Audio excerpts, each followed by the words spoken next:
Chapter 21.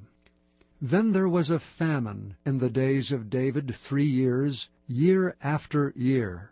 And David inquired of the Lord, and the Lord answered, It is for Saul, and for his bloody house, because he slew the Gibeonites.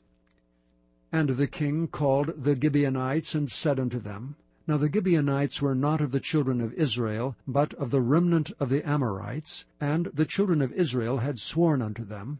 And Saul sought to slay them in his zeal to the children of Israel and Judah. Wherefore David said unto the Gibeonites, What shall I do for you? And wherewith shall I make the atonement, that ye may bless the inheritance of the Lord? And the Gibeonites said unto him, We will have no silver nor gold of Saul, nor of his house, neither for us shalt thou kill any man in Israel. And he said, What ye shall say, that will I do for you. And they answered the king, The man that consumed us, and that devised against us that we should be destroyed from remaining in any of the coasts of Israel, let 7 men of his sons be delivered unto us, and we will hang them up unto the Lord in Gibeah of Saul, whom the Lord did choose. And the king said, I will give them. But the king spared Mephibosheth the son of Jonathan the son of Saul, because of the Lord's oath that was between them, between David and Jonathan the son of Saul, the daughter of Aiah, whom she bare unto Saul, Armoni and Mephibosheth, and the 5 sons of Michal, the daughter of Saul, whom she brought up for Adriel the son of Barzillai, the Maholathite. And he delivered them unto the hands of the Gibeonites, and they hanged them in the hill before the Lord. And they fell all 7 together, and were put to death in the days of harvest, in the first days in the beginning of barley harvest.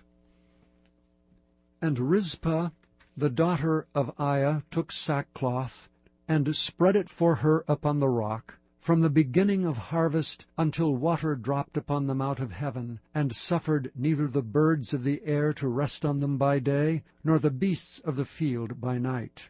What Rizpah the daughter of Aiah the concubine of Saul had done.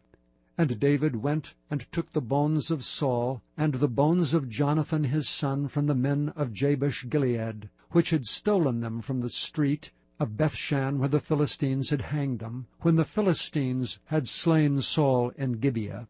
And he brought up from thence the bones of Saul, and the bones of Jonathan his son, and they gathered the bones of them that were hanged.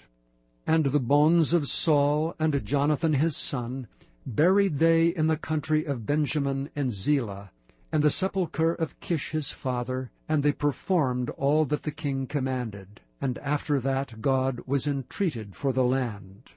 Moreover, the Philistines had yet war again with Israel, and David went out, and his servants with him, and fought against the Philistines, and David waxed faint. And Ishbi-Benob, which was of the sons of the giant, the weight of whose spear weighed 300 shekels of brass in weight, he being girded with a new sword, thought to have slain David. But Abishai the son of Zeruiah succored him, and smote the Philistine, and killed him. Then the men of David sware unto him, saying, Thou shalt go no more out with us to battle, that thou quench not the light of Israel. And it came to pass after this, that there was again a battle with the Philistines at Gob. Then Sibbecai slew Zaph, which was of the sons of the giant. And there was again a battle in Gob with the Philistines, where Elhanan the son of Jaareh-Oregim, a Bethlehemite, slew the brother of Goliath the Gittite, the staff of whose spear was like a weaver's beam.